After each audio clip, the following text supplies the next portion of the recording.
So yes, there is another video on solutions chapter. Now, in this video, we will be taking up numerical on abnormal molecular mass, Venn factor, degree of dissociation or association. So these things we will be taking up in this video. Now, before solving the numerical, इस concept को समझना is quite important, because इससे पहले हमने जितने भी numerical किए हैं, they were formula based. Numerical abhi bhi formula based hai, they're quite simple, but then there are certain concepts related to this particular topic which confuses a lot of children, a lot of students I have observed. तो वो क्या है, पहले मैं वो clear करूंगी. Abnormal molecular mass के बारे में थोड़ा सा brief में explain करूंगी, and then we will be solving up the numerical on the related topic, right? So पहली बात है abnormal molecular mass concept कहाँ से आया. अब आपने जितनी भी कोलिगेटिव प्रॉपर्टी इससे पहले मैंने न्यूमेरिकल कराए हैं उन पे, बीट ऑस्मोटिक प्रेशर या आपका डिप्रेशन इन फ्रीजिंग पॉइंट और any other, so they were numerical in which we use to calculate molecular masses. अगर आपको याद हो तो हर एक इक्वेशन से ऑस्मोटिक प्रेशर की या लोअरिंग इन वेपर प्रेशर की हम लोग मॉलिक्यूलर मास ऑफ सोल्यूट निकालते रहे हैं अब तक, राइट? सो वो जो हमें डेटा गिवन होता था उसके बेसिस पे हम क्या करते थे, हम लोग we use to calculate the molecular mass of solute. Now the molecular mass of solute से अगर आपने जितने भी प्रीवियस न्यूमेरिकल किए हैं, you might have come across, उसमें हमारा सोल्यूट क्या होता था, glucose, ethylene glycol, sugar, urea, ये सब. सो जो उससे मॉलिक्यूलर मास, मतलब इन सब कंपाउंड्स के जो मॉलिक्यूलर मास हम निकालते थे, they were absolutely correct, they were absolutely fine from the previous equations. Like एक हमने, अगर आपको याद है, वो वेरी फेमिलियर वन जो हमने करी थी, P is equal to CRT for osmotic pressure, right? यहाँ से C मोलारिटी होती थी सोल्यूशन की, और मोलारिटी में से हम मॉलिक्यूलर मास जो है इसके थ्रू हम निकालते थे सोल्यूट का. Then lowering in vapour pressure, P0 minus P0 this is equal to mole fraction of solute X2. तो ये सब भी हमने यूज करके मोलर मास निकाला सोल्यूट का. तो जो वो वैल्यू आती थी वो एब्सोल्युटली करेक्ट थी, but this value calculated on the basis of all the colligative properties that you studied previously, like depression in freezing point or elevation in boiling point, या फिर आपका osmotic pressure और lowering in vapor pressure. So इन सब से आपने जो molecular masses निकाले, अब तक वो निकाले हैं आपने फॉर नॉन इलेक्ट्रोलाइट्स, मतलब आपकी जो वैल्यूज आई हैं that were absolutely correct. But these derivations, these equations, if used to calculate the molecular mass of such solutes which are electrolytes. electrolytes मतलब जैसे कि आपका हो गया salts हो गए, for example NaCl, KCl, acetic acid हो गया, आपका बेंजोइक एसिड हो गया, देन आपका हो गया सल्फ्यूरिक एसिड हो गया, वेरियस काइंड ऑफ एसिड्स हो गए. ये सब जो है दीज आर इलेक्ट्रोलाइट्स. इनके जब सॉल्यूशंस बनाए जाते हैं, these solutes, these compounds, they either dissociate in the solution or associate in the solution.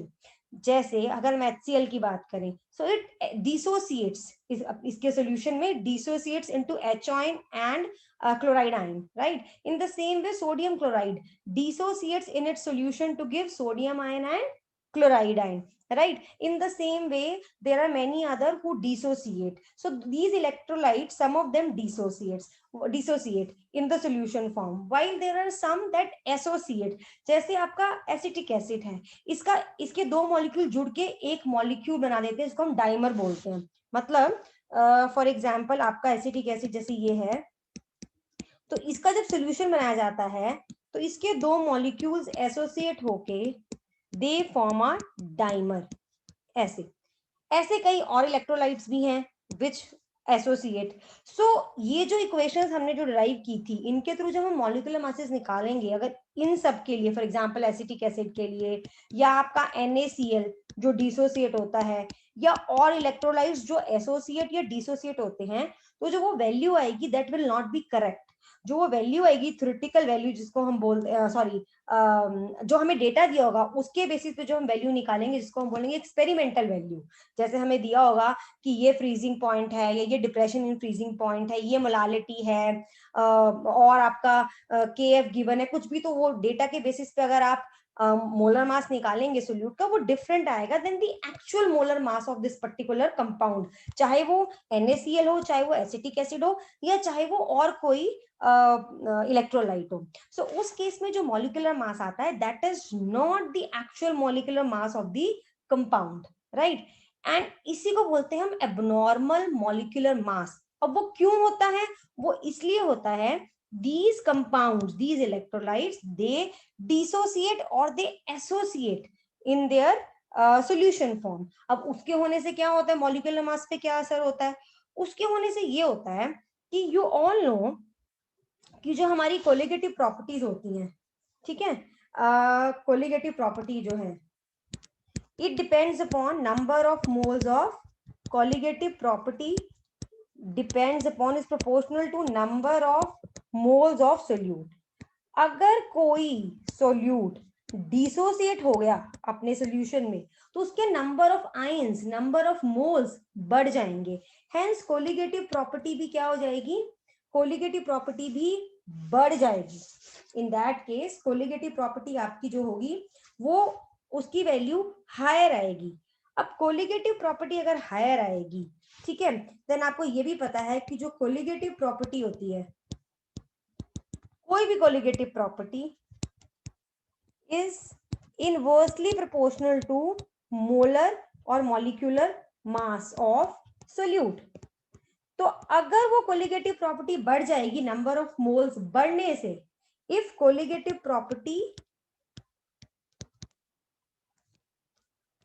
increases due to increase in the number of moles of solute, if the colligative property increases, molecular mass will decrease and vice versa. अगर आपके जो solute particles हैं वो associate हो गए, जैसे acetic acid या आप अभी पढ़ोगे फिनॉल, बेंजोइक एसिड एक्सेट्रा, इनके मॉलिक्यूल्स एसोसिएट हो जाते हैं, दो मॉलिक्यूल्स डाइमर बना के एक मॉलिक्यूल बन जाते हैं, तो that means number of moles आपके क्या हो गए हैं? कम हो रहे हैं. सो अगर नंबर ऑफ मोल्स कम हो जाते हैं, अगर नंबर ऑफ मोल्स कम हो जाते हैं तो क्या होगा? कोलिगेटिव प्रॉपर्टी भी कम हो जाएगी, right. So colligative property if decreases, then what will happen? Molecular mass will go up, वो इंक्रीज हो जाएगा, ठीक है. सो यहां पे मैं ऐसे लिख देती हूं, if number of moles of solute increase, then colligative property increases, and if number of moles of solute decrease, then colligative property decreases but molar mass increases. अब मैं आपको एक क्विकली एक चीज बताती हूँ, यहीं से आपको क्लैरिटी आ जाएगी बहुत अच्छे से इस कॉन्सेप्ट की. अब फॉर एग्जांपल NaCl है, ठीक है, ये dissociates into sodium ion and chloride ion. मतलब अगर ध्यान से देखें, इसके number of ions, number of moles double हो गए, मतलब टोटल ये अकेला था पहले, अब दो हो गए इसके अंदर. दैट मीन्स क्या होगा? Colligative property will, what will happen to colligative property? It will increase. इसका मतलब जब हम एक्सपेरिमेंटली डिटर्मिन करेंगे data regarding any of the colligative property तो उसकी वैल्यू हायर आएगी. एंड इसका मतलब हमारा जो मॉलिक्यूलर मास होगा वो हाफ हो जाएगा या कम हो जाएगा. वो हाफ होगा, वो ऑब्वियसली डिपेंड करता है कितना आपका नंबर ऑफ आयंस में वो डिसोसिएट हुआ, उसके बेसिस पे वो हाफ या डबल सॉरी हाफ होगा या कितना कम होगा वो बाद में करते हैं हम. But what I am trying to say is, अगर यहाँ पे नंबर ऑफ आयंस बढ़ गए हैं तो कोलिगेटिव प्रॉपर्टी की वैल्यू हायर आएगी, which will decrease the value of molecular mass. So जो NaCl का एक्चुअल मास क्या होना चाहिए था, जिसको हम थ्योरेटिकल मास बोले, अगर थ्योरेटिकल, अब ये बच्चे इस टर्म्स में बहुत कंफ्यूज होते हैं, थ्योरेटिकल, एक्सपेरिमेंटल. सो थ्योरेटिकल मास मतलब जो आपको पता है सोडियम का होता है 23 एंड आपका क्लोरीन का होता है 35.5, so it will B 58.5, right. ये होना चाहिए थ्योरेटिकल. लेकिन जो हमें डेटा दिया होगा, जो भी कोलिगेटिव प्रॉपर्टी के बारे में बात की होगी NaCl की, It can be any, it can be lowering in vapor pressure, it can be depression in freezing point, osmotic pressure or elevation in boiling point. कोई भी प्रॉपर्टी होगी तो होगा क्या कि उसकी जो भी वैल्यू आएगी वो हायर आएगी, because of that molecular mass अगर हम निकालेंगे, मॉलिक्यूलर मास हमारा कम हो जाएगा, आना चाहिए 58.5, बट वो कम आएगा then actual theoretical value. And if opposite happens, like in the case of आपका acetic acid, in this case if two molecules associate to form one like dimer, ठीक है, तो इस केस में क्या हुआ, बिकॉज नंबर ऑफ मोल्स कम हो गए, 2 से 1 हो गया, राइट, यहां 1 से 2 हुए थे और यहाँ पे 2 से 1 हुआ. So because colligative property here decreases, so आपका जो मॉलिक्यूलर मास आएगा वो हायर आएगा. अब होना क्या चाहिए एसिटिक एसिड का मॉलिक्यूलर मास, आप निकालिए यहां से 12 कार्बन का, 3 हाइड्रोजन का, 12 कार्बन का, 2 ऑक्सीजन का, कितना हो गया 32 प्लस 1 हाइड्रोजन का 1. चलिए मैं इसको दोबारा से लिखती हूँ, 1 सेकेंड. 3 प्लस 12 प्लस 32 प्लस 1, ये आ गया 15 और 12 ये हो गया आपका 27, 28, 30, 60 आना चाहिए इसका. ये आपका थ्योरेटिकल वैल्यू है, थ्योरेटिकल मॉलिक्यूलर मास ये आना चाहिए 60, बट ये डबल ज्यादा आएगा, वो हम आगे करेंगे, डबल होगा या कितना होगा वो हम बाद में देखेंगे, but it will be higher than the theoretical value.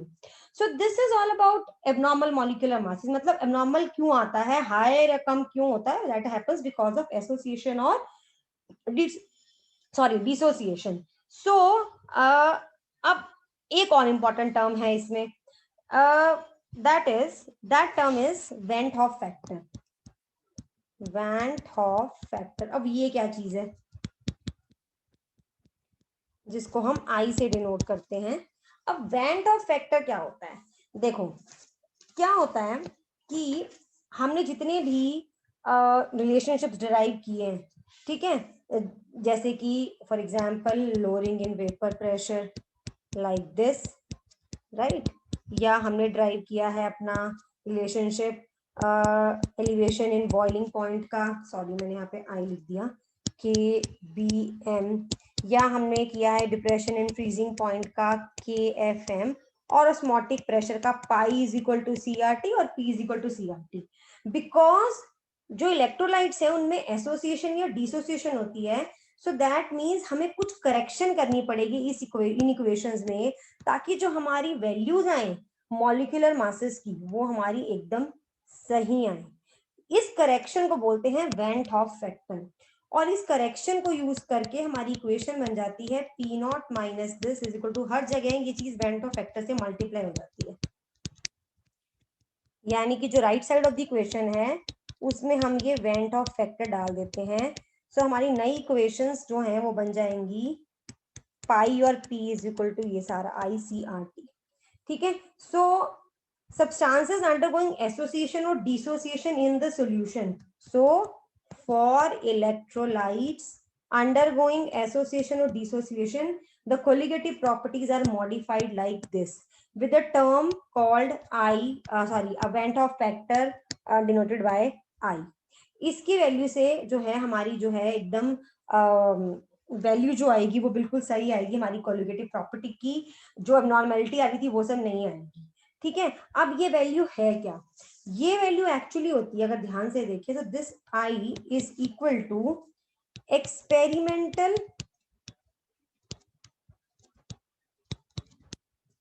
Value of colligative property. Now what is experimental value of colligative property, मतलब आपको डेटा जो दिया होगा सारा उसको यूज करके जब आप सिंपली ये वाला इक्वेशन लगाएंगे बिना आए के जब आप कोई भी पर्टिकुलर कोलिगेटिव प्रॉपर्टी के लिए अबव इक्वेशन लगाएंगे without using I, then the value that will come out will be the experimental value of colligative property, ठीक है, and divided by theoretical value of colligative property is known as Van't Hoff factor. ये ऐसे निकाला जाता है.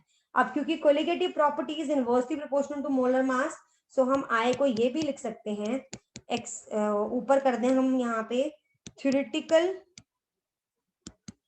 Molecular mass of solute upon experimental molecular mass.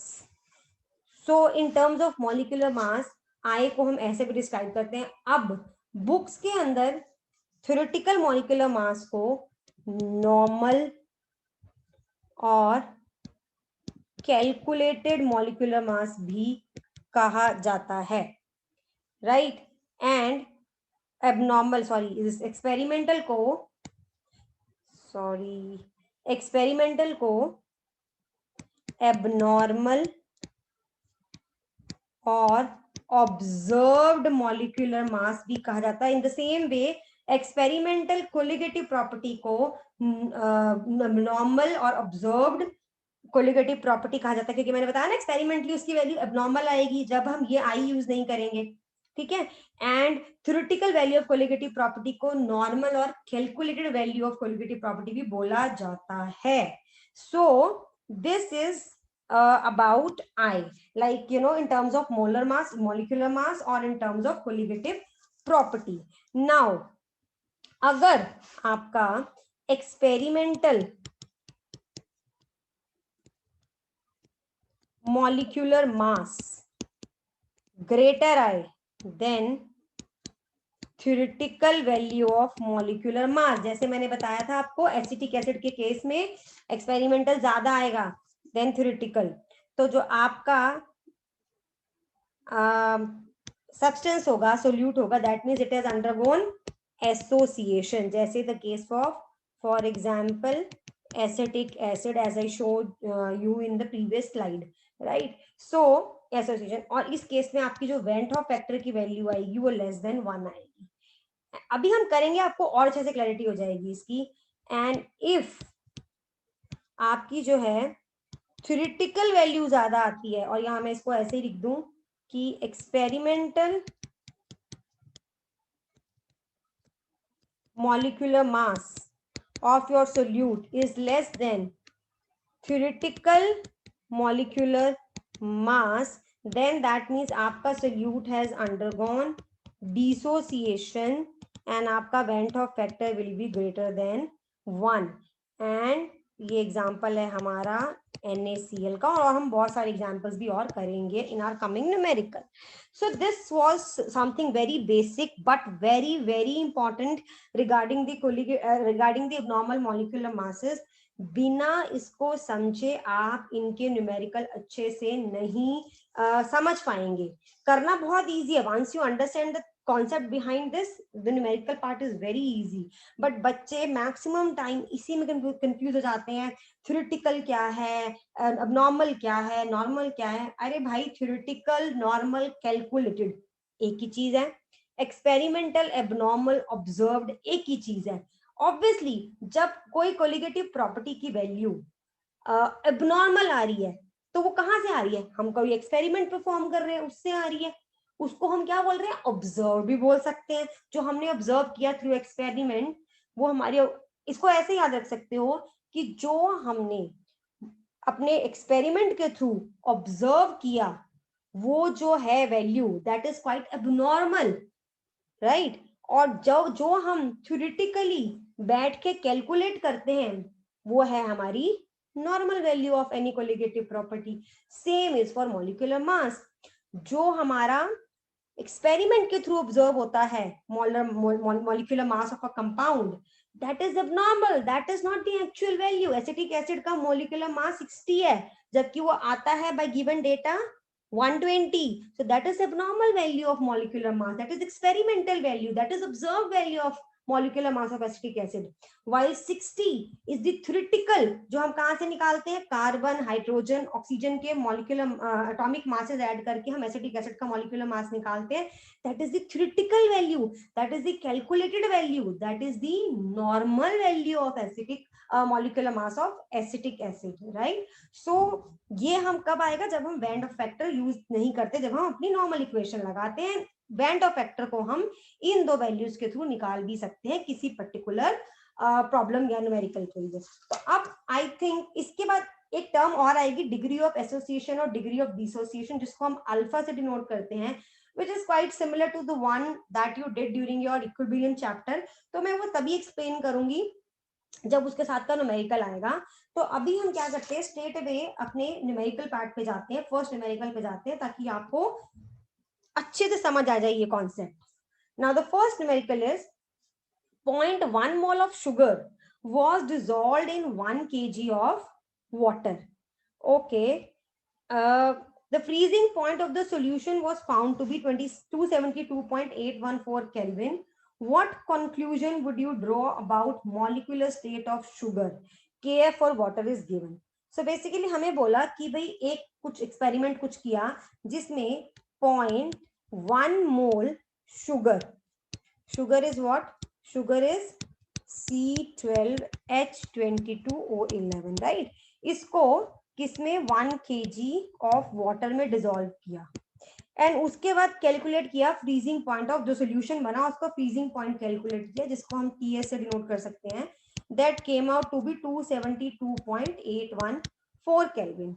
हमें KF given है water का 1.86। बताओ इस डेटा से आपको क्या पता चलता है regarding the molecular state of sugar, कि क्या शुगर एसोसिएट हो रहा है अपने सोल्यूशन में, या शुगर डिसोसिएट हो रहा है अपने सोल्यूशन में, या कुछ भी नहीं हो रहा, it is remaining as such. अब मैंने एक चीज पीछे बताई, आई की value less than 1 greater than 1 तो आपका एसोसिएशन और डिसोसिएशन हो रहा है। इफ आई की वैल्यू इज इक्वल टू 1, ये मैंने मिस कर दिया, if I comes equal to 1 then, इसको कहीं और लिखते हैं यहाँ पे, I cannot write here. So if I is equal to 1, वो कब होगा, वो कब होगा, जब experimental becomes equal to theoretical, right? Then no association or dissociation. तो basically अब हम यहाँ पे क्या करते हैं, इसके अंदर I निकालते हैं। We need to calculate the value of Van Hoff factor I. Now वो कैसे, वो ऐसे देखो, अब यहां से हमारे पास है vapour sorry freezing point of solution, right. So experimental, oh sorry, पहले मैं एक बार डिफाइन कर दूं, आयटा को लिख दूं फिर से, आई को लिख दूं फिर से, वेंट ऑफ फैक्टर को होता क्या है, this is in terms of colligative properties, it is experimental value of colligative property over theoretical value of colligative property. Now what is theoretical value and what is experimental? Experimentally तो भाई ये आया है, vapour not vapour pressure sorry, freezing point of solution experimentally तो ये आया है। That means experimental value of depression in freezing point क्या आएगा, experimental value of delta TF क्या आएगा, this will be equal to T naught minus TS. Now T naught, you know, this is 273, right, Kelvin? So यहाँ से 273 minus 272.814, this is equal to 0.816. ये आ गई आपकी experimental value of delta TF। अब हम क्या निकालते हैं, अब हम निकालते हैं theoretical value of delta TF, that is depression in freezing point. वो कहां से आएगी, हमारे पुराना जो फॉर्मूला था जिसमें हमने वेंट ऑफ फैक्टर की कोई बात नहीं की है, that is delta TF is equal to KF into molality. KF ये रहा, मोलालिटी ये रही, so KF is 1.86, molality is 0.1, so value is 0.186। So ये आ गई हमारी थ्योरेटिकल वैल्यू, दोनों आ गई हैं बराबर 0.186 upon 0.186, that is equal to 1. So if I is equal to 1, therefore calculated, और मैं इसको कैलकुलेटेड की बजाय I prefer to write it theoretical molecular mass upon experimental molecular mass की value, this ratio becomes equal to 1, right? Now what is the value of theoretical molecular mass of sugar? Theoretical molecular mass of sugar, this is equal to, ये होती है 342 C12, निकालने की वैसे जरूरत नहीं है आपको, आप ये स्टेप ना भी लिखेंगे तो भी समझ आ जाएगा. This is equal to 1, if this is equal to 1 आप स्ट्रेट भी लिख सकते हैं इसको. Theoretical is 342 over experimental molecular mass is equal to 1.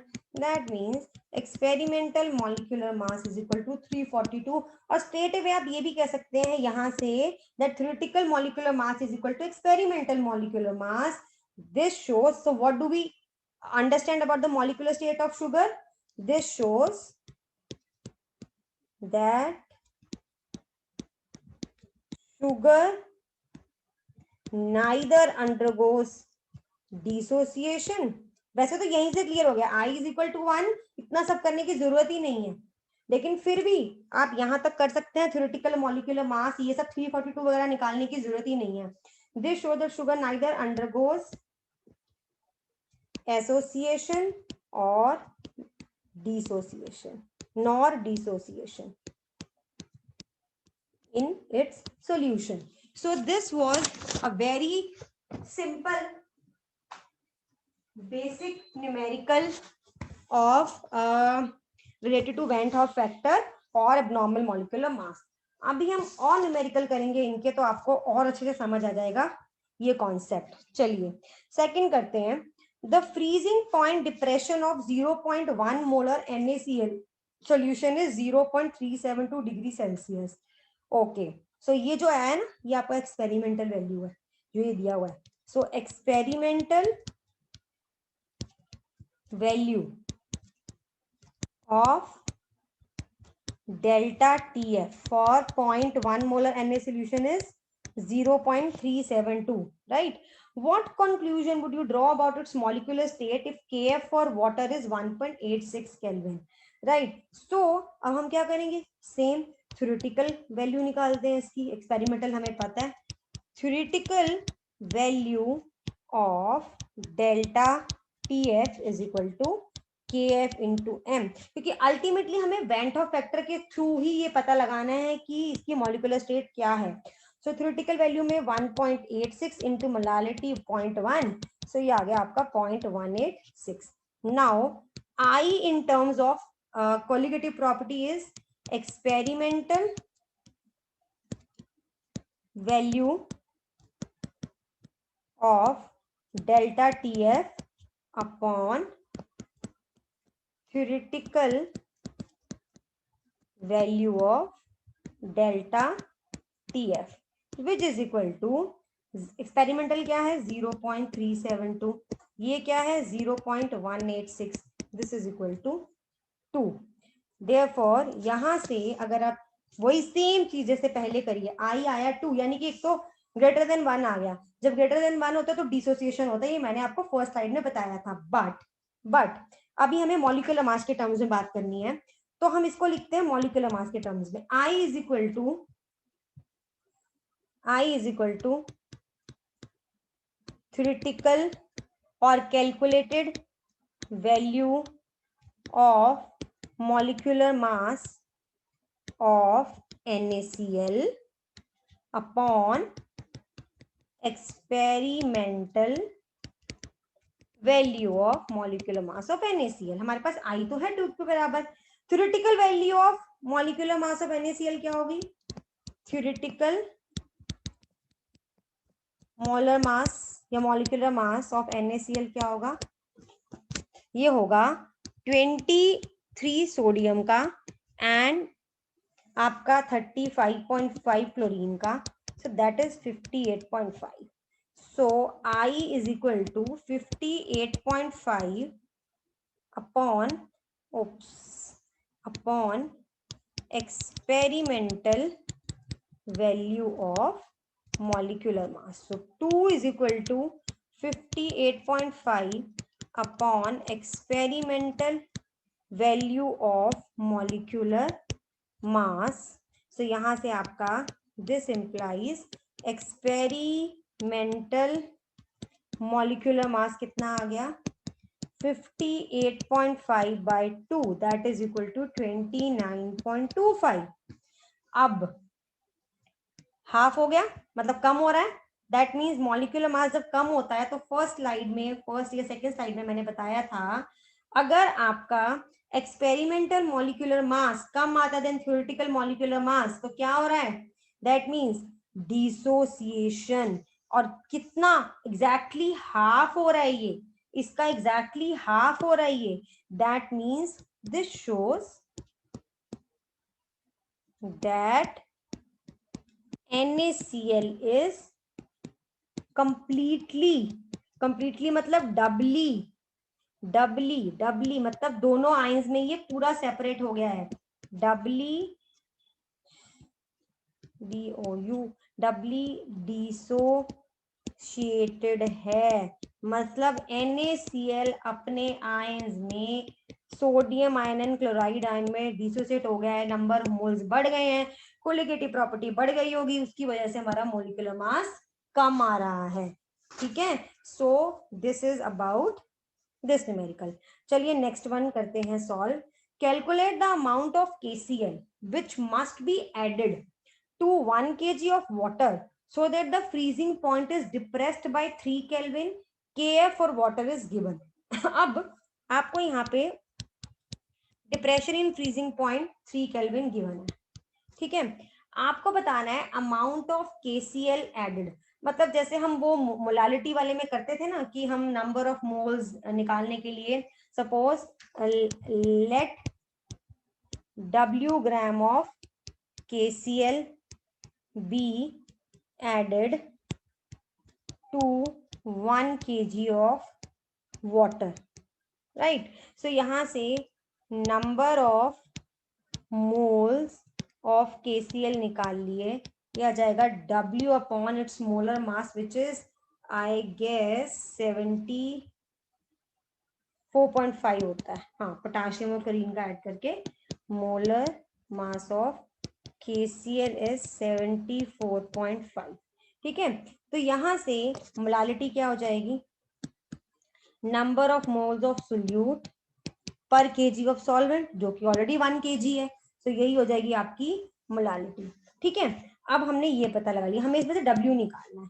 अब हमें KF दिया है हमें W निकालना है लेकिन आपको पता है KCl इज एन इलेक्ट्रोलाइट ये डिसोसिएट हो रहा होगा अपने सोल्यूशन में. तो अब हम इसमें सिंपल फॉर्मूला नहीं यूज करेंगे क्योंकि इसमें हमें आई नहीं निकालना इसमें हमें पता लगाना है आई है क्या और हमें ये इक्वेशन यूज करनी है. इसके अंदर हम ये यूज करके मोलालिटी पुट करके हम W निकालेंगे.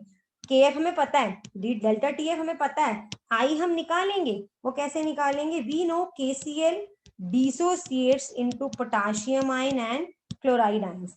कितने नंबर ऑफ आयंस होते हैं बन गए हैं इसके 2. ये जो नंबर ऑफ आयंस है ना जितने में ये डिसोसिएट होता है जो आपके प्रोडक्ट के होंगे जो राइट हैंड साइड पे होंगे that gives the value of I. अगर आपको किसी भी न्यूमेरिकल में आई यूज करना है तो आपको उस पर्टिकुलर इलेक्ट्रोलाइट के बारे में पता होना चाहिए कि वो एसोसिएट होगा या डिसोसिएट होगा. वो बहुत क्लियर हो जाएगा इतने सारे न्यूमेरिकल करने के बाद अंडरस्टूड हो जाता है कि और KCl NaCl तो बहुत ही कॉमन एग्जांपल है. You know that they dissociate into 2 ions. So that number of ions give the value of I. यहाँ पे I की वैल्यू 2 है because there are 2 ions, potassium and chloride ions. So मेरा यहाँ पे जो ये समझा रही हूँ ना इसका मतलब ये है कि इसमें हर न्यूमेरिकल में आपको समझना पड़ेगा कि आपको क्या यूज करना है कौन सी इक्वेशन यूज करनी है. आपको ऐसा ना हो कि आप सीधा delta TF is equal to KFM use करके जैसे हम पहले करते थे.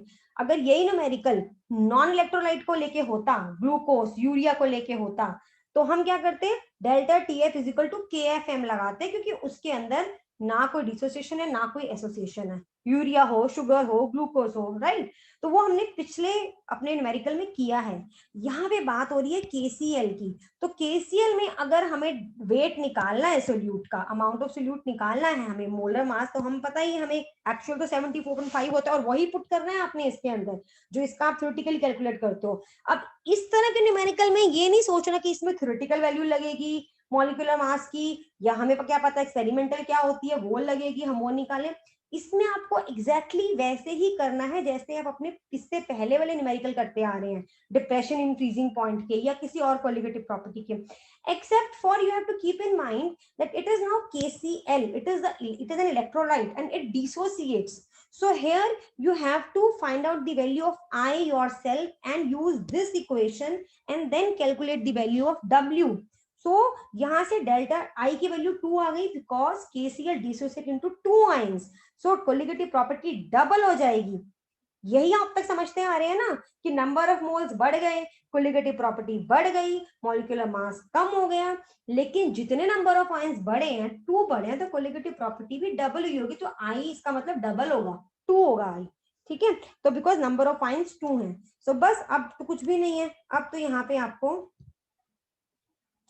डेल्टा TF 3 है, I है 2, KF है 1.86, मोलालिटी है W बाय 74.5।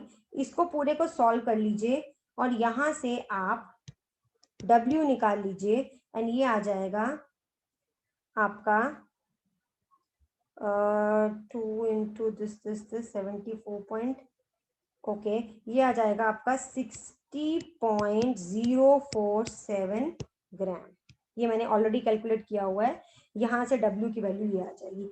सो जो मैं समझाने की कोशिश कर रही हूँ, आप ये कि आप न्यूमेरिकल को समझिए कि वो कैसा न्यूमेरिकल है, उसमें क्या हमें चाहिए, क्या हमें खुद से निकाल अज्यूम करना है, मतलब हमें पता होना चाहिए, ठीक है। चलिए अगला न्यूमेरिकल करते हैं। ओके, विच ऑफ द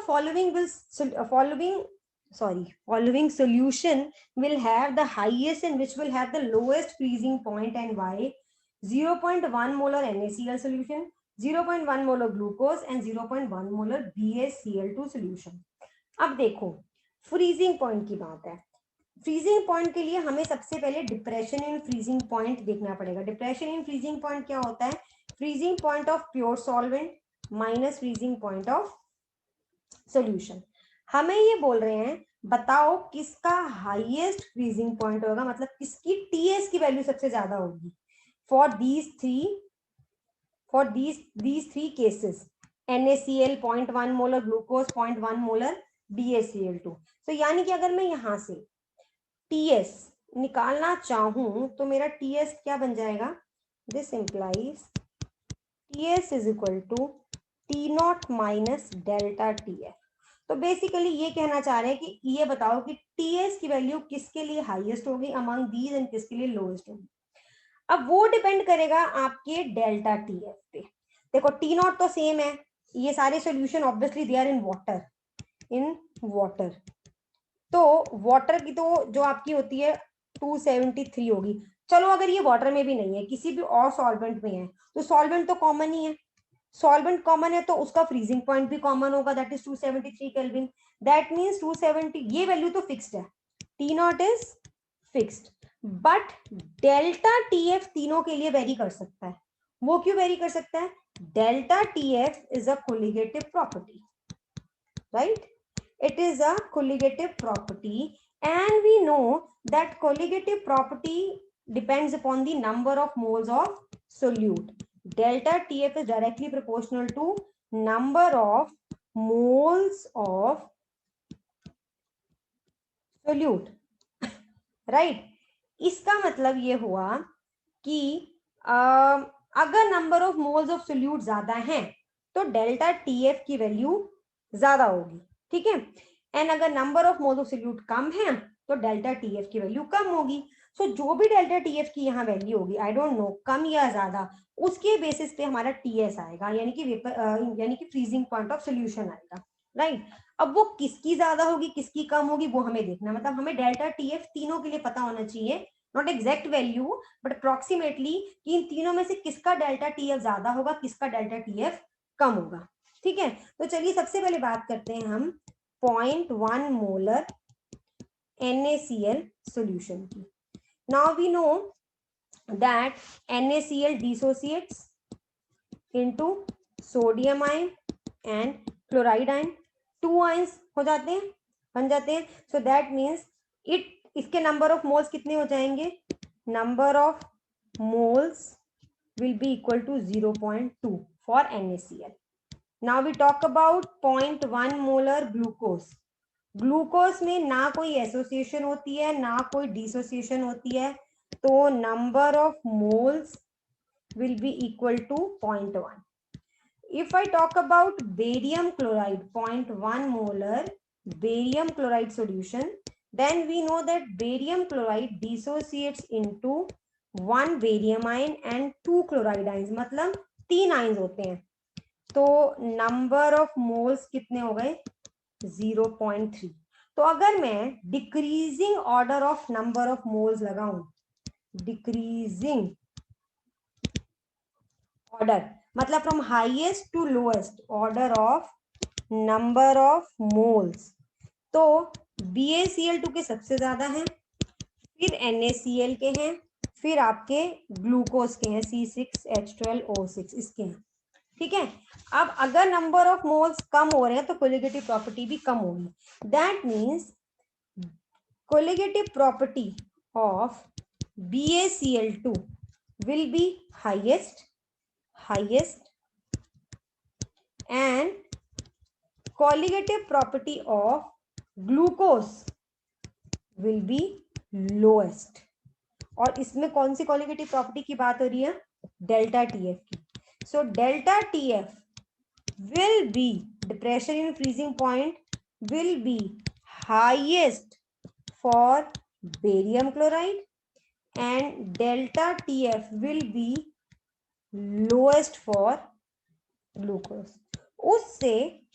उससे आपके फ्रीजिंग पॉइंट ऑफ सोल्यूशन पे क्या इफेक्ट होगा? वो ऐसे है, TS is equal to T0 minus delta TF. आपका T0 मान लो 0 डिग्री सेल्सियस है या 273 केल्विन है, सपोज मैं 0 ले लूं उसके लिए, और मैंने बोला इसका हाईएस्ट है, तो मान लो कि late delta TF for BaCl2 is equal to से मैं ऐसे रफली ले रही हूँ, हाईएस्ट है ना ये, डिप्रेशन इन फ्रीजिंग पॉइंट 3 है मान लो. ठीक है, 3 डिग्री सेल्सियस है. सो देयरफॉर TS क्या हो जाएगा? 0 minus 3, that is minus 3 degree Celsius. And let delta TF for glucose is equal to 1 degree Celsius. Therefore TS क्या हो जाएगा? 0 minus 1, that is minus 1 degree Celsius. So किसका freezing point highest हुआ और किसका लोएस्ट हुआ? सो BaCl2 will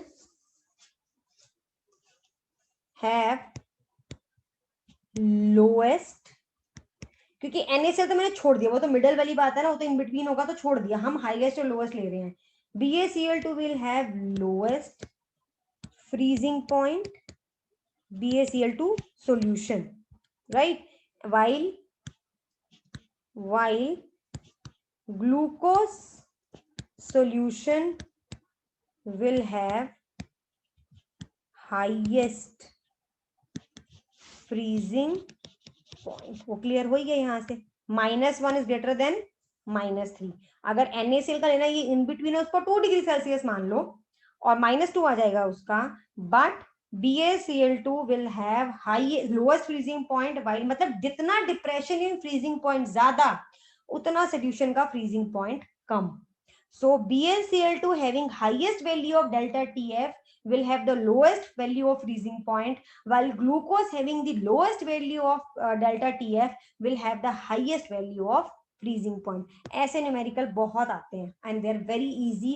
छोटा सा कॉन्सेप्ट है, उसको समझना जरूरी है, और उसके बाद the numerical is the question becomes very very very easy. चलिए अब अगला न्यूमेरिकल करते हैं. Calculate the amount of NaCl which must be added to 100 gram of water so that the freezing point is depressed by 2 Kelvin. ये सब exactly वही है जो मैंने पहले किया था। Delta T F is equal to I K F M, because ये NaCl है, ये डिसोसिएट होगा into sodium ion and chloride ion, तो इसमें आई की वैल्यू 2 आएगी। के एफ गिवन है, मान लेते हैं लेट W ग्राम ऑफ, जो मैंने न्यूमेरिकल अभी आपका थर्ड न्यूमेरिकल कराया ये वही है, W gram of NaCl be added in 100 gram of water. तो यहां से मोलालिटी क्या हो जाएगी, W by molar mass of NaCl, that is 58.5 upon mass of solvent into 1000. So this is equal to 10 into W upon 58.5. So delta TF कितना है 2, I कितना है 2, KF कितना है 1.86, 10 into W upon 58.5, यहाँ से 2 से 2 कैंसिल हो गया, तो जब आप W निकालेंगे ये आएगा आपका 3.1415 ग्राम। तो ये न्यूमेरिकल एग्जैक्टली सिमिलर था as the third numerical, so was very easy. Okay, next करते हैं हम। Phenol associates in benzene to form a dimer. Okay, मतलब फिनोल हमारा है ये C6H5OH ट्वाइस, ये बेंजीन में एसोसिएट हो जाता है and it forms a molecule in the form of a dimer, right. So इसके सॉरी ये 2 मॉलिक्यूल्स इसके will form a single molecule in the form of a dimer.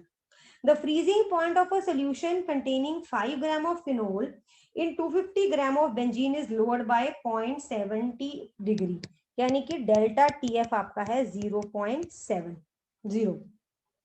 Calculate the degree of association of phenol in benzene, KF is equal to 5.12.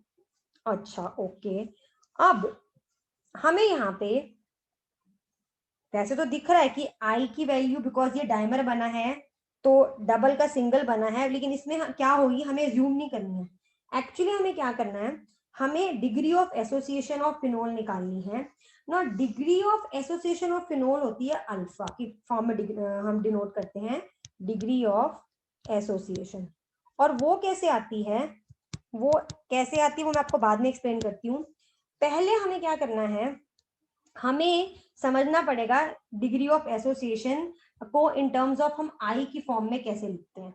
C in these numerical, अगर आप ये same equilibrium chapter वाली जो चीज है वो लगाएं, concept लगाएं, तो मैं इस इक्वेशन को दोबारा लिखती हूँ। तो यहां से मुझे दिख रहा है if alpha is the degree of association, 2 moles इसके give 1 mole of, initial 2 moles है इसके और इसके 0 मोल्स है, ये इनिशियल है, ठीक है। एट इक्विलिब्रियम इसके 2 मोल्स, इसका 1 मोल दे रहे हैं तो इसके 2 अल्फा हो जाएंगे ना। अगर अल्फा डिग्री ऑफ डिसोसिएशन है तो 2 में से 2 अल्फा मोल्स जाएंगे तभी इसका अल्फा मोल बनेगा। तो I in terms of degree of association or dissociation is equal to I is equal to total number of moles at equilibrium या after association or dissociation divided by initial number of moles.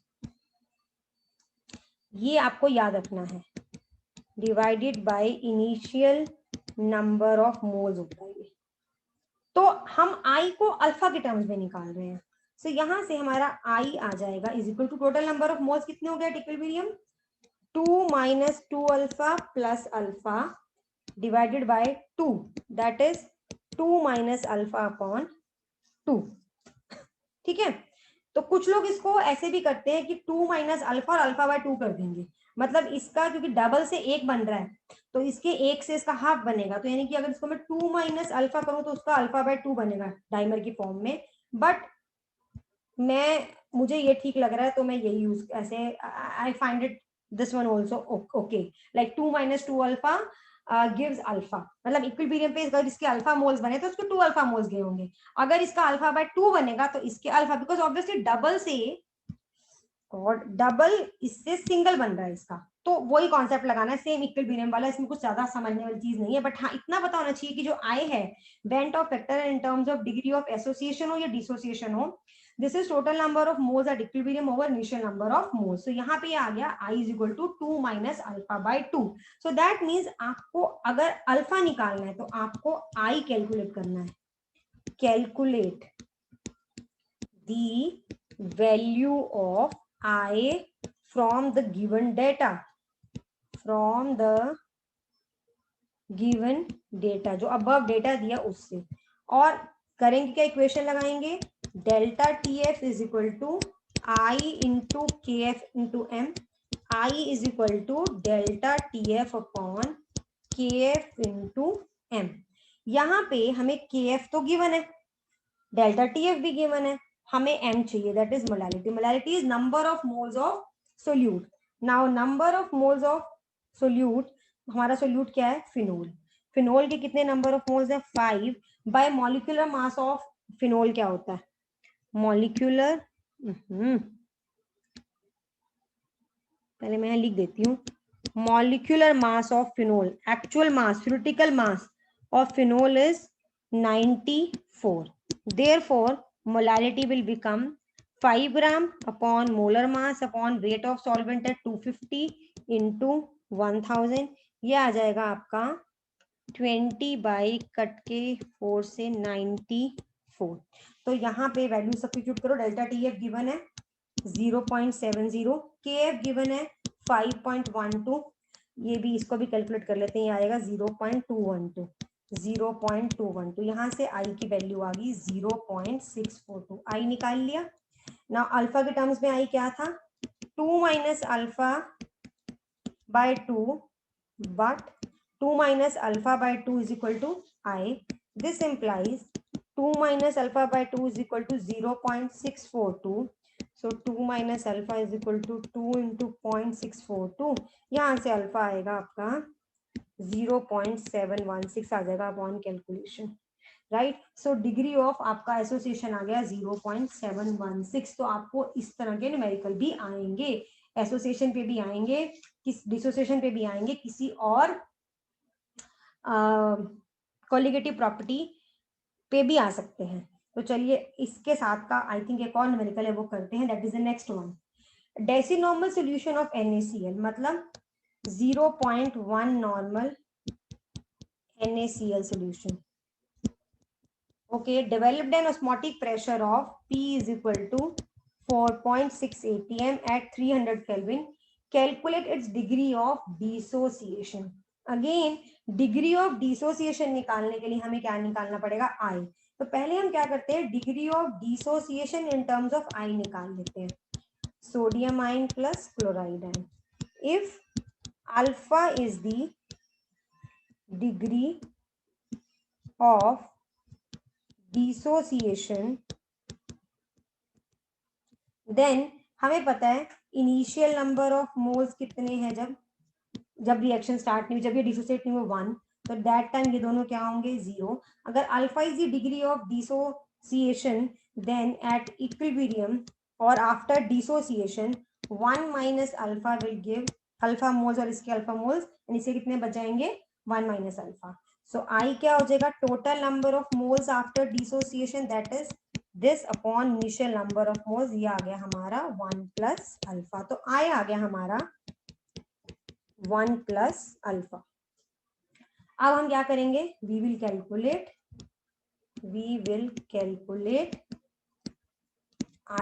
आई कहां से आएगा, P is equal to osmotic pressure is equal to, जो corrected equation है ICRT, यानी कि I is equal to P upon CRT ना।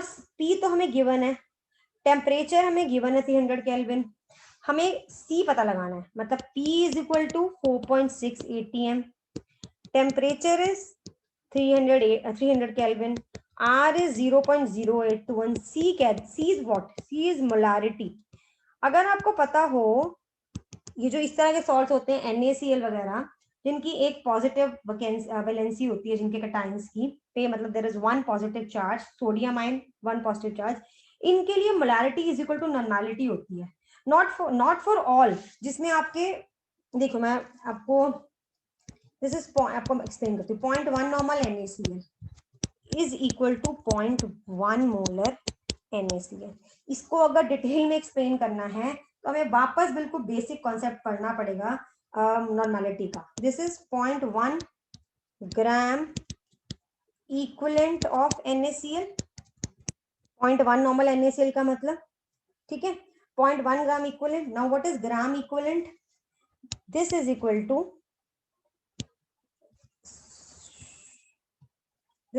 To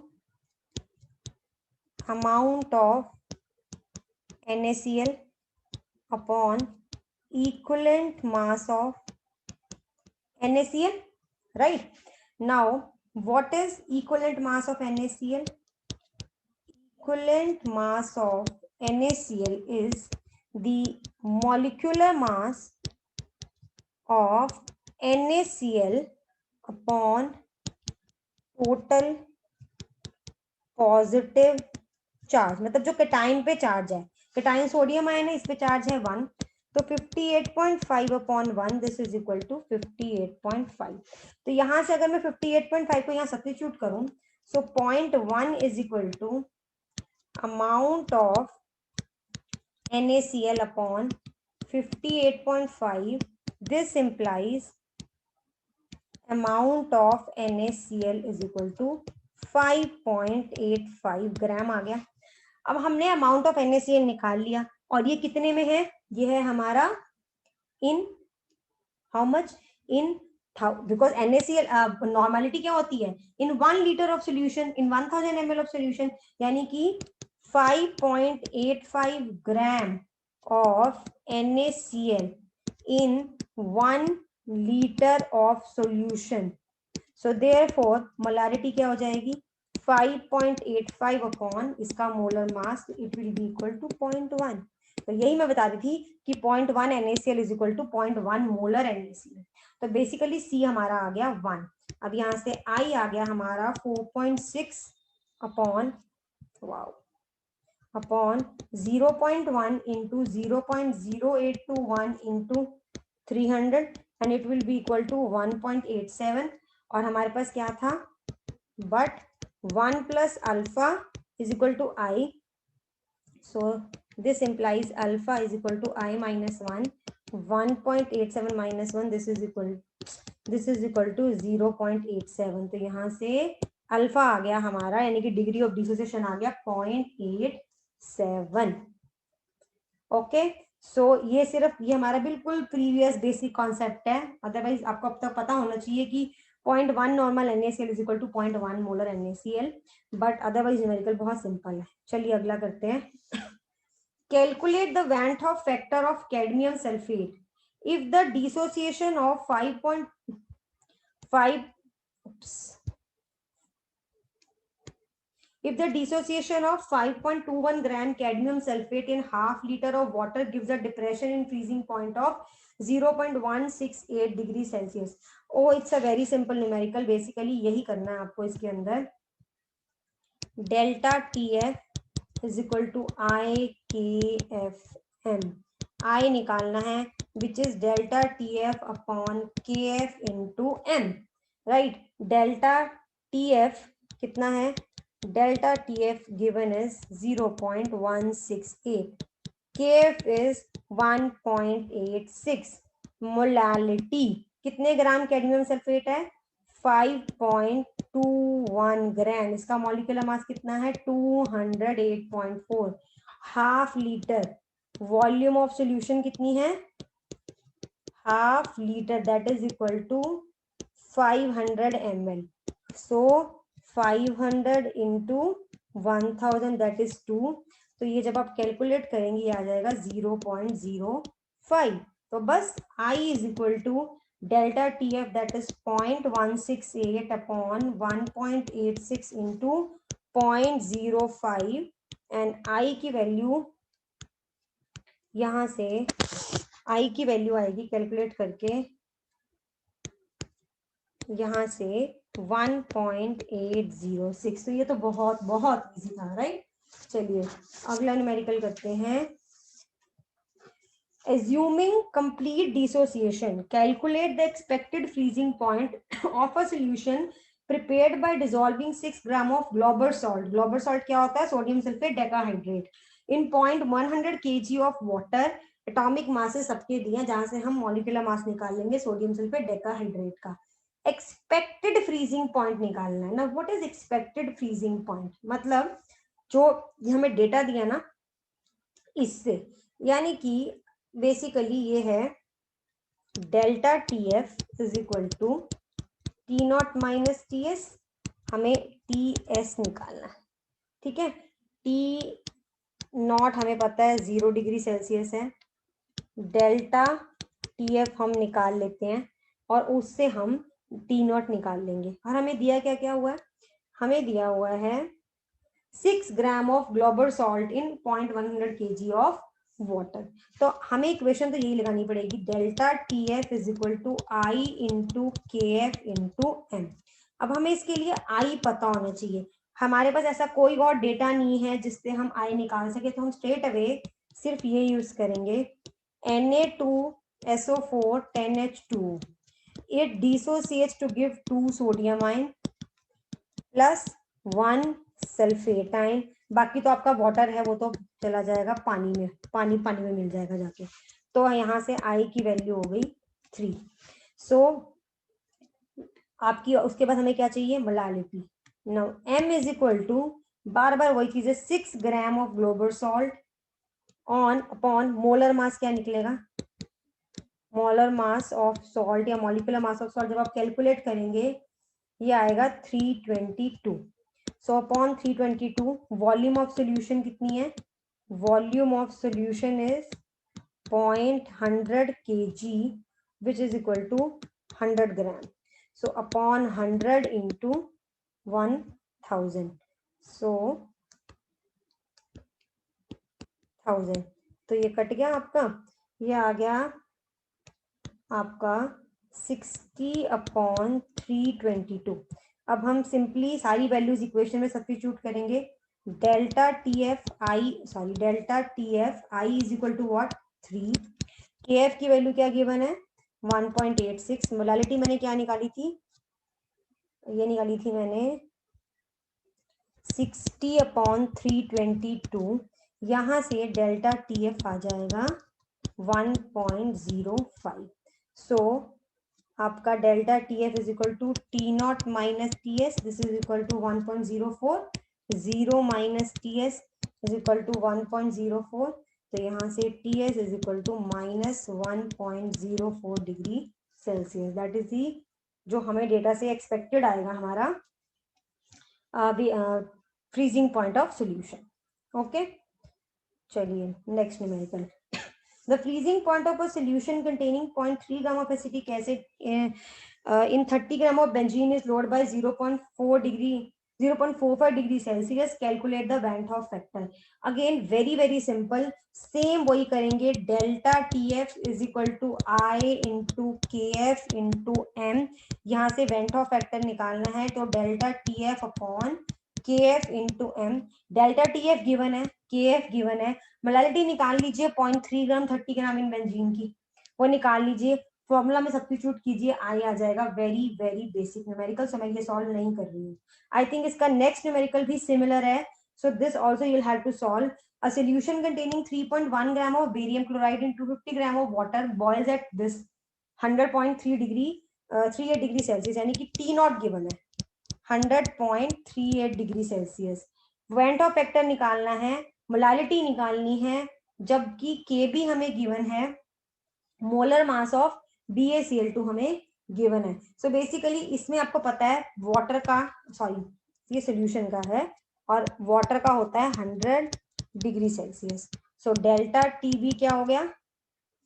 not 100, whatever value it is, yes 100.38 minus 100 that is 0.38 degree Celsius. ठीक है, molality हो जाएगी आपकी 3.1 gram of barium sulphate, barium chloride over इसका molecular mass of barium chloride is 208 divided by volume of solvent into 1000, यहाँ से तो molality आ जाएगी। उसके बाद अब क्या निकालेंगे, delta F is equal to I K F M and I is equal to delta T F upon K F into M. Molality आ गई, के एफ पता है, डेल्टा टी एफ पता है, पॉइंट ऑफ फैक्टर निकाल लीजिए। तो ये आप खुद से सॉल्व कर लेंगे। ओके, अगला देखते हैं। 0.1 molar aqueous molar, not molar, molar aqueous solution of potassium ferrocyanide freezes at minus 0.062 degree Celsius. मतलब freezing point of this particular solution is minus 0.062 degree Celsius. What is the apparent percentage of dissociation? मतलब आपको पहले alpha निकालना है, फिर उसकी percentage alpha निकालनी है, परसेंटेज ऑफ अल्फा निकालनी है। के एफ फॉर वाटर गिवन है। अब इसके लिए वही सेम चीज कि आपको पहले आई निकालना पड़ेगा। आई निकालेंगी तो ही आप निकाल पाएंगे इसके अंदर अपना जो है अल्फा की वैल्यू, राइट। नाउ पहले आई को हम अल्फा की फॉर्म में निकाल लेते हैं। So potassium ferrocyanide that is this dissociates to give 3 potassium ion and 1 ferrocyanide ion. तो ये इक्वेशन बहुत इंपॉर्टेंट है आपको समझनी, यानी कि ये आ गई हमारी इनिशियल इक्वेशन। सो इनिशियल 1 मोल अगर इसका है तो इसके बनते हैं 0 and 0 mole initially, and at equilibrium इसका अगर 1 मोल यानी कि अल्फा मोल जाता है तो इसके बनते हैं 3 अल्फा और इसके अल्फा। सो आई क्या होता है, total number of moles at equilibrium upon initial number of moles. तो ये हो गया हमारा 1 plus 3 alpha, right, 1 plus 3 alpha. जब भी आपको ऐसे डिग्री ऑफ डिसोसिएशन निकालना आए तो आप कभी भी स्ट्रेट अवे आई यहां से नहीं निकालेंगे कि आपने देख लिया 3 + 1 4 हो गया तो वो आपने सब्स्टिट्यूट कर दिया और निकाल लिया, नहीं, ऐसे नहीं करेंगे। एक्चुअली ये जो होती है ना, जो हम ऐसे निकालते हैं आई, हम एक्चुअली होल नंबर बोल देते हैं। जैसे हमने देख लिया कि 3 और प्लस 1 आयन है, इसका 3 पोटाशियम के और 1 फेरोसाइनाइड का है। So that is not actual value. Complete dissociation पे तो ये एक्चुअल वैल्यू होती है, but sometimes complete dissociation doesn't occur. तो आई की वैल्यू जरूरी नहीं है कि जो हमें दिख रही है, जो हमें स्ट्रेट अवे इक्वेशन से दिख रही है वही हो। यहाँ पे हमें 4 दिख रही है, वो 4 से कम भी हो सकती है। तो इसीलिए जब भी आपको डिग्री ऑफ डिसोसिएशन या एसोसिएशन की बात आए तो आप हमेशा यही चीज यूज करेंगे और आई को आप गिवन डेटा वैल्यू से निकालेंगे। हम आई को वहां अप्रोक्सीमेट, हम वहां पे मतलब इस इक्वेशन के थ्रू बताते हैं ये 2 है या 3 है, जहां पे हमें कुछ और चीज निकालनी होती है, हमें डेटा में कुछ और चीज निकालनी होती है, वहां हम ये अप्रोक्सीमेशन लगाते हैं, right. Not approximation, I mean वहां पे हम इक्विलिब्रियम वाली इक्वेशन लिख के हम स्ट्रेट अवे बोल देते हैं कि भाई इसमें तो जो प्रोडक्ट है उसपे जो है 2 या 4, जैसे यहाँ पे 4 टोटल नंबर ऑफ मोल्स है तो आई की वैल्यू 4 है। बट यहाँ पे हम अल्फा के वाले केस में एसोसिएशन और डिसोसिएशन जहाँ पे हमें स्पेशली बोला हो अल्फा निकालने के लिए, वहां हम ऐसा नहीं करेंगे। वहां हम आई को पहले अल्फा के टर्म्स में निकालेंगे। हमारे पास और डेटा है आई को निकालने के लिए, वो क्या है, वो ये है that delta T F is equal to I K F M. हमारे पास मोलैलिटी है, हमारे पास के एफ है, हमारे पास डेल्टा टी एफ है, हम यहाँ से आई निकालेंगे। सो यहाँ से I is equal to delta T F upon K F into M. Now delta T F कितना है, इसका प्योर वाटर का 0 माइनस इसका कितना है 0.02। सो ये आ गया आपका 0.02 था या 0.62 है, सॉरी 0.62 है, 0.62 आ गया आपका delta T F. So I is equal to 0.62, K F 1.86। Molality अब शुरू में बताई है हमें स्ट्रेट अवे कि 0.01 मोलर सोल्यूशन है। सो यहाँ से आई आ गया आपका 3.33। देखा 4 से कम आया, एग्जैक्टली 4 नहीं आया। सो यहाँ से हमारे पास आई क्या था, but I is equal to 1 plus 3 alpha. So 3.33 is equal to 1 plus 3 alpha. 3 alpha is equal to 2.33. This implies alpha is equal to 2.33 upon 3. ये आ गया आपका 0.777. So percentage dissociation ये आ जाएगा 77.7 because 100 से इसको मल्टीप्लाई कर देंगे 0.77 को, सो परसेंटेज डिसोसिएशन इज 77.7। आई बात समझ में कि हम जब भी हमें डिग्री ऑफ डिसोसिएशन या एसोसिएशन निकालना होता है तो उसमें हम आई को स्ट्रेट अवे इक्वेशन से नहीं निकालते, हम पहले आई को अल्फा के टर्म्स में निकालते हैं, फिर आई को हम अपनी गिवन डेटा से जो हमारे कोलिगेटिव प्रॉपर्टीज की इक्वेशंस है उनको यूज करके निकालते हैं, एंड उस वैल्यू को फिर हम अल्फा वाली वैल्यू में सब्स्टिट्यूट करके हम अल्फा निकालते हैं। ऐसा ही एक सिमिलर न्यूमेरिकल और करते हैं। Phenol associate in benzene to a certain extent, देखा, to certain extent to form dimer. तो जो हमें स्ट्रेट अवे दिखता है एग्जैक्टली वैसा हो जरूरी नहीं है, लेकिन जहां पे हमारे पास ऑप्शन ही नहीं होती कि हम आई को कैसे निकालें, वहां हम स्ट्रेट अवे अपना इक्विलिब्रियम इक्वेशन लिख के राइट साइड पे नंबर ऑफ आयंस देख के हम आई को उसके अकॉर्डिंग लिख देते हैं। ठीक है, अब यहाँ पे है phenol associates, phenol is what 2,6C6H5OH, ये इसके दो मॉलिक्यूल्स एसोसिएट होते हैं to form a dimer. A solution containing 2 into 10 raised to power minus 2 kg of phenol in 1 kg of benzene has its freezing point decreased by 0.69 Kelvin, यानी कि delta TF given है। Degree of association निकालनी, ऐसा मैंने exactly numerical similar numerical पीछे भी कराया है। सो डिग्री ऑफ अगर एसोसिएशन हमारी अल्फा है, मान लो डिग्री ऑफ एसोसिएशन, तो आपको पता है अगर इसके इनिशियली 2 थे, इसके 0 हैं, तो इक्विलिब्रियम पे क्या होगा, अगर इसके 2 मोल्स मतलब 2 अल्फा मोल दिए गए, अगर इसके 2 अल्फा सॉरी अगर इसके अल्फा मोल बने तो इसके 2 अल्फा मोल जाएंगे। ये हमें स्ट्रेट अवे बैलेंस्ड इक्वेशन से दिख रहा है। तो यानी कि यहाँ से आई हो गया 2 minus 2 alpha plus alpha upon initial number of mole, that is 2, so 2 plus alpha by, not 2 plus alpha, 2 minus alpha by 2। अब क्या निकालना है हमें, आई निकालना है। आई कैसे निकालना है, हमारे गिवन डेटा से delta T F is equal to I into K F into M. K F पता है, डेल्टा टी एफ भी पता है, मोलालिटी निकाल लेते हैं। So molality is equal to number of moles of solute which is phenol. इसके number of moles कैसे निकलेंगे, मोलर मास ऑफ फिनोल कितना होता है 94, अमाउंट कितना दिया है, वेट ऑफ फिनोल कितना गिवन है 2 into 10 raised to power minus 2 kg which is equal to 2 into 10 raised to power 2 into I mean 20 ग्राम हो जाएगा, नहीं है 1000 से इसको मल्टीप्लाई करेंगे तो 20 ग्राम, ये साइड पे मैंने कर दिया। सो नंबर ऑफ मोल्स यानी कि 20/94 अपॉन सॉल्वेंट का कितना अमाउंट है 1 ही है, ये तो 1 kg है तो कुछ लिखने की जरूरत नहीं, 20/94, दिस इज इक्वल टू 0.212। अब हमारे पास आई आ गया delta T F upon K F into M, right. सो यहाँ से डेल्टा टी एफ की वैल्यू 0.69 है, के एफ की वैल्यू 5.12 है फॉर बेंजीन, एंड ये हमारा आया है molality 0.212।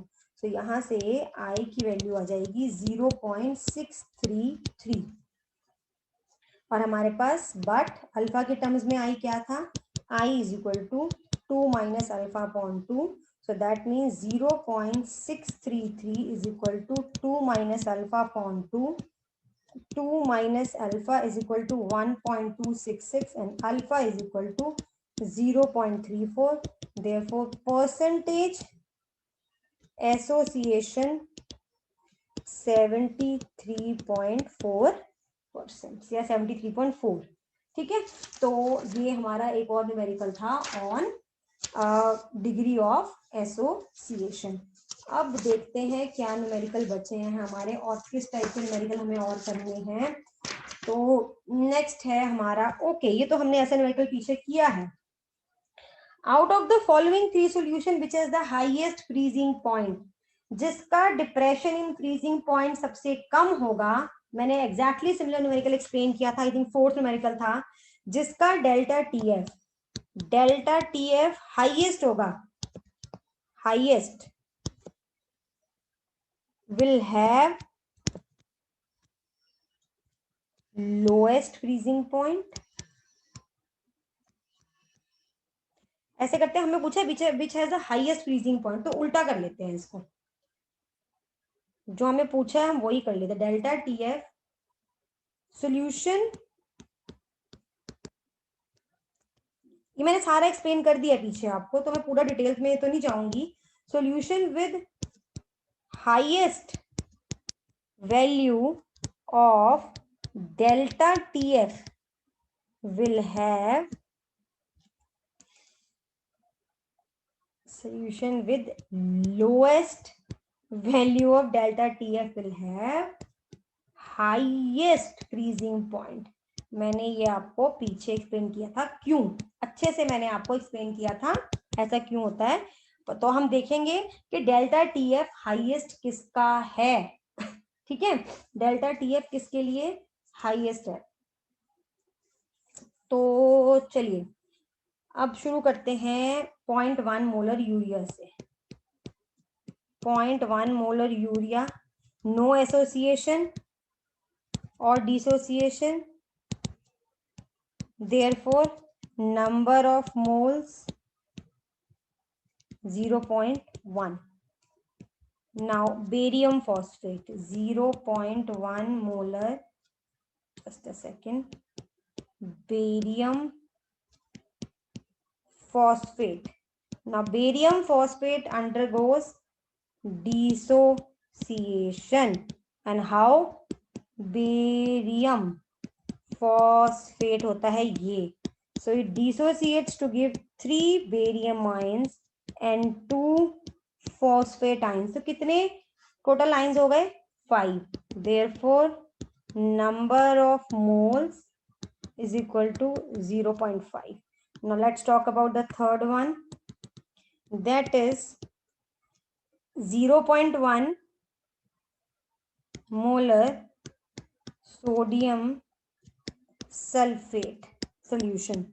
Now it also undergoes dissociation, so Na2SO4 dissociates to give 2 sodium ion and 1 sulphate ion.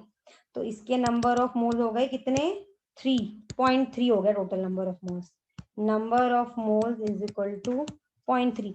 So highest number of moles जिसके, उसका depression in freezing point highest, और जिसके नंबर ऑफ मोल्स कम उसका depression in freezing point lowest. देखो now decreasing order of number of moles, barium phosphate के सबसे ज्यादा, फिर सोडियम सल्फेट के, फिर यूरिया के। आई थिंक मैंने पीछे फोर्थ न्यूमेरिकल में एरो सही डाला था, आई मीन मैंने उनकी डायरेक्शन सही की थी, जो ये सिमिलर न्यूमेरिकल था। हाँ देखा, मैंने ये डिक्रीजिंग गलत किया है यहाँ पे। डिक्रीजिंग का मतलब हाईएस्ट इसका है, और ये फिर उसके बाद डिक्रीजिंग ऐसे, मैंने भी साइन गलत डाल दिया। एंड ये कॉमन मिस्टेक बच्चे भी करते हैं, तो मुझसे भी सेम हो गई है। सो decreasing order of number of moles ये हो गया, यानी कि बेरियम सल्फेट के कितने हैं 0.5, इसके हैं 0.3 और इसके हैं 0.1। आपको पता है delta T F is a colligative property, it is directly proportional to number of moles, therefore delta T F for barium phosphate will be highest, while delta TF for urea will be lowest। And मैंने first line क्या लिखी थी इस numerical के, solution with lowest value of delta TF will have highest freezing point, so urea solution will have highest freezing point, right? तो ये मैंने इसकी एक्सप्लेनेशन जो है बेसिक वो मैंने फोर्थ न्यूमेरिकल में दी है, लेकिन बहुत इजी है, तो ये आपको खुद भी समझ आ जाएगी. तो that's why urea having the lowest value of colligative property delta F will have the highest value of freezing point. इसके सोल्यूशन की हाईएस्ट आएगी. ऐसा ही एक और न्यूमेरिकल है, बट ये है बॉइलिंग पॉइंट पे. Out of the following three solution which has the highest boiling point and why. अब इसमें अगेन कोलिगेटिव प्रॉपर्टी आएगी elevation in boiling point which is equal to, हमें पता है जो आपका इसका बॉइलिंग पॉइंट होता है प्योर सॉल्वेंट का, वो ज्यादा होता है एज कंपेयर टू सॉल्यूशन. ये हमने बेसिक कोलिगेटिव प्रॉपर्टी अपनी जो है depression elevation in boiling point, हमने इसके बहुत सारे न्यूमेरिकल किए हैं. और मैंने आपको बताया भी था कि why it is that on adding a non-volatile solute to a solvent, the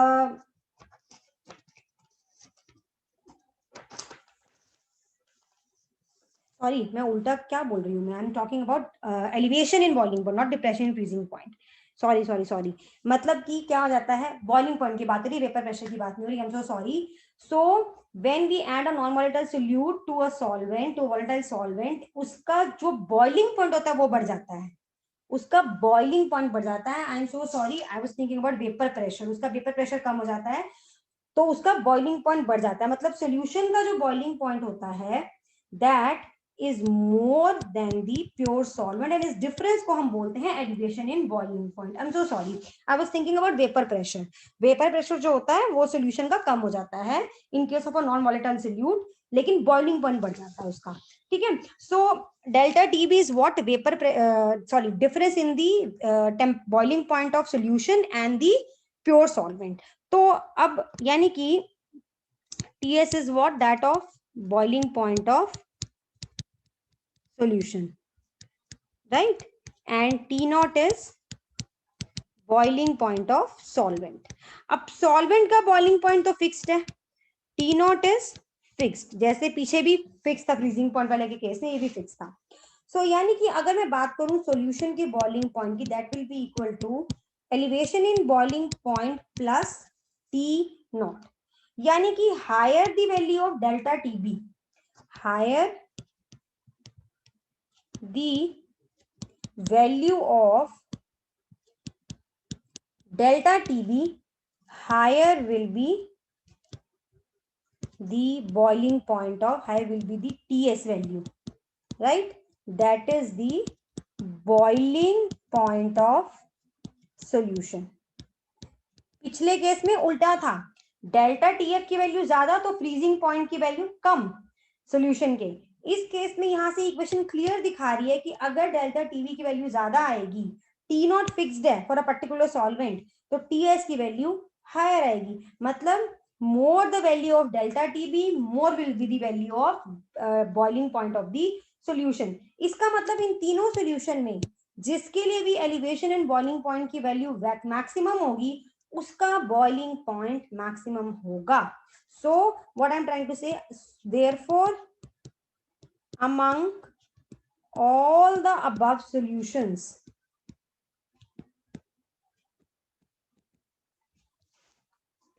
the solution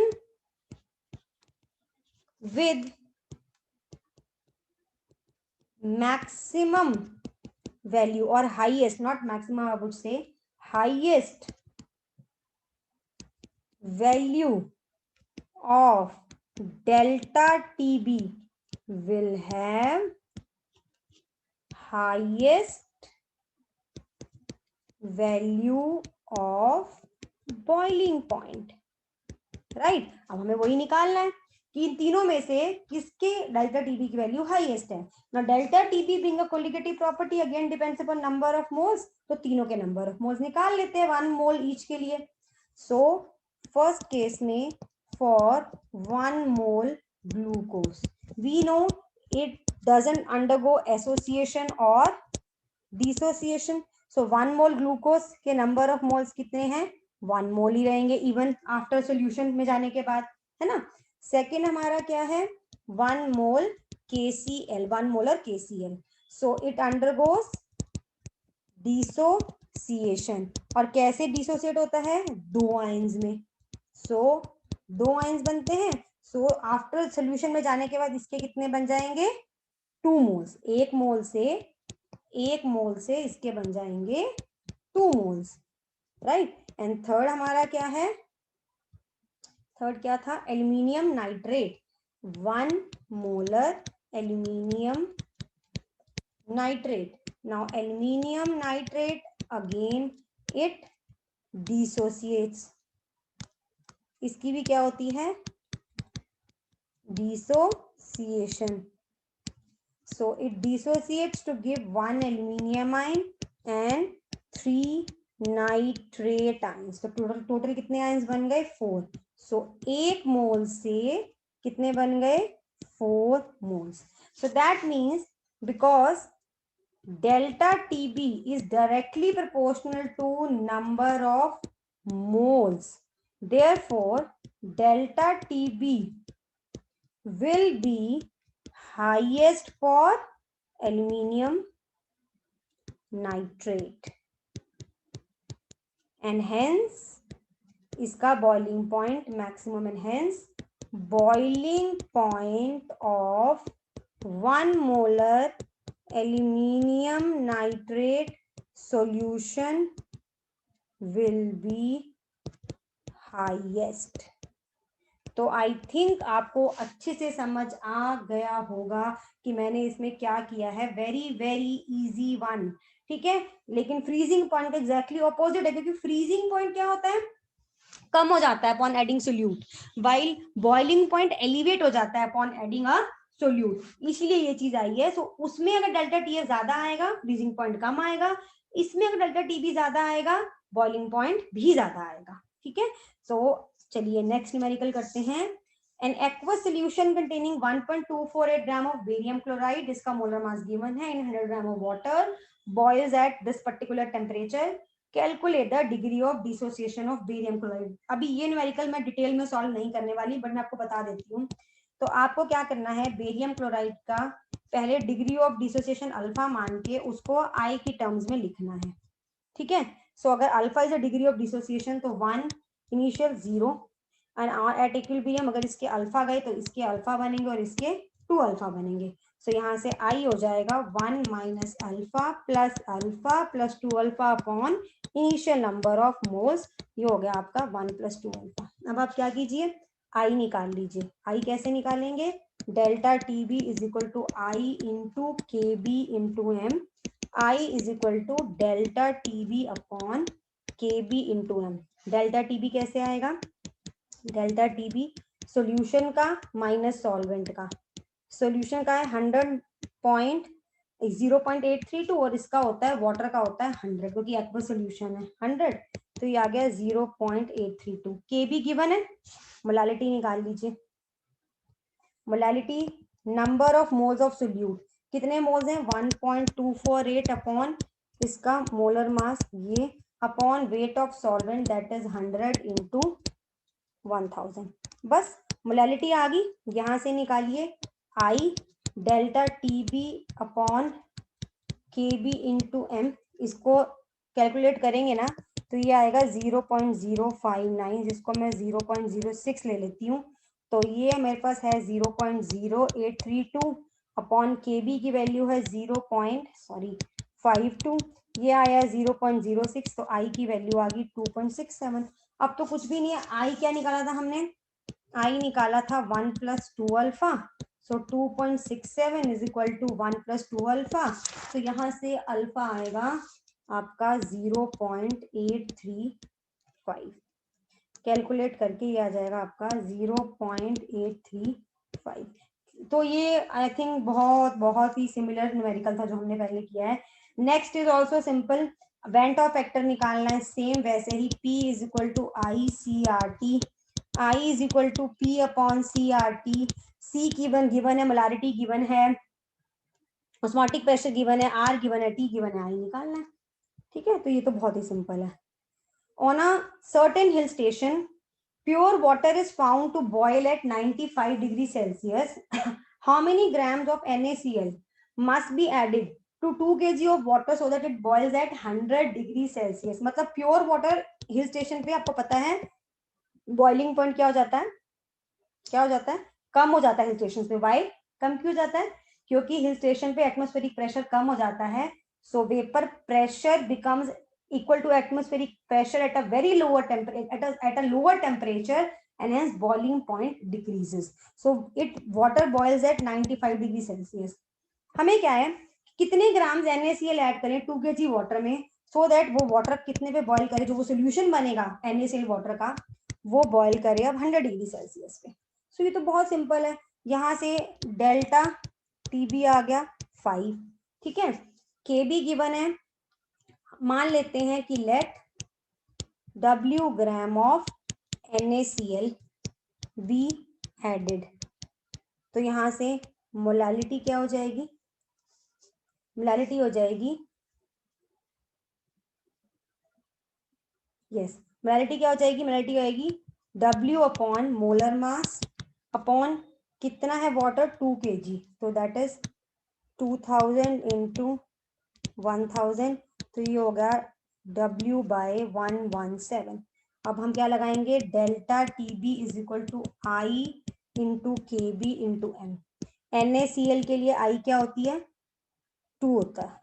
तो यहाँ पे जहां हमें चाहिए वहां हमने I इक्वल टू 2 लिख लिया यहाँ पे. सो यहाँ पे डेल्टा TB कितना है 5, I है 2, KB okay, KB I think I miss to give it. KB की वैल्यू होती है 0.52 for water. Molar elevation constant तो मैं दे रही हूँ 0.52. ये है W बाय 107. तो यहाँ से वेट आ जाएगा 562.42 ग्राम. सो ये हमारा अगेन बहुत ही सिंपल न्यूमेरिकल था. एंड आई थिंक इसके बाद हम कर रहे हैं last numerical of this topic related to Van't Hoff factor or degree of dissociation or association. 2 gram of benzoic acid C6H5COOH dissolved in 25 gram of benzene shows a depression in freezing point equal to delta TF is equal to 1.62. Molar depression constant मतलब KF is equal to 4.9 for benzene. Percentage association निकालनी है if it forms double molecules.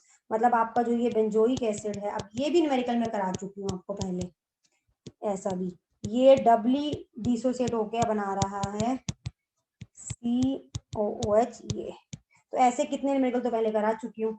आपको क्या निकालना है, percentage association निकालनी है, मतलब अल्फा निकालना है. अल्फा के लिए आपको I निकालना पड़ेगा. पहले अल्फा को I की टर्म्स में निकाल लीजिए. 2 - 2 alpha alpha I is equal to 2 - 2 alpha plus alpha by 2. ऐसे न्यूमेरिकल तो बहुत हो गए, अब तो आपको अच्छे से समझ आ गए होंगे. and delta TF is equal to I into KF into M. So Van't Hoff factor आ जाएगा delta TF upon KF into M. delta TF given है, KF given है, M चाहिए हमें. Molality 2 gram of benzoic acid, molar mass of benzoic acid होता है of C6, this is equal to 122. निकाल लीजिएगा, ये इतना आएगा upon 122 mass of solvent 25 into 1000. तो ये आएगा 0.656. तो बस यहाँ से I आ जाएगा delta TF 1.62 upon KF 4.9 into molality 0.656. I आ गया 0.504. सो यहाँ से 2 but 2 minus alpha upon 2 is equal to 0.504. यहाँ से अल्फा आएगा 0.9915. Therefore percentage association is equal to 99.15. तो आपके आई थिंक अच्छे से न्यूमेरिकल क्लियर हो गए होंगे on degree of dissociation, association और वैंट हॉफ फैक्टर. एंड कोई भी doubt related to abnormal molecular mass है वो भी आपको अच्छे से क्लियर हो जाना चाहिए. मैं फिर से वही बात कहूंगी, मेरी फर्स्ट और सेकंड स्लाइड को अच्छे से समझिएगा, मेरी फर्स्ट एंड सेकंड स्लाइड को अच्छे से अंडरस्टैंड कीजिए. वाई? बिकॉज उसमें आपको क्लैरिटी आ जाएगी जो एक्सपेरिमेंटल वैल्यू है that is observed value, abnormal value of molecular मास. क्योंकि कई बार सिर्फ उसी बात पे बेस्ड न्यूमेरिकल आते हैं. ठीक है, और जैसे हमने इनिशियली किए थे, और थ्योरेटिकल और कैलकुलेटेड और normal value is the actual value of molecular मास, तो उसमें कंफ्यूज नहीं होना है। Degree of association and dissociation is a very very simple concept, वो भी आपको अब समझ आ गया होगा। इक्विलिब्रियम करने के बाद तो वैसे ही वो बहुत इजी हो जाता है, right? So I hope you will go through all the numerical and practice all of them and clear your doubt. This whole video, though it's very long, but it will clear all of your doubt regarding to Van 't Hoff factor and the degree of dissociation and degree of association.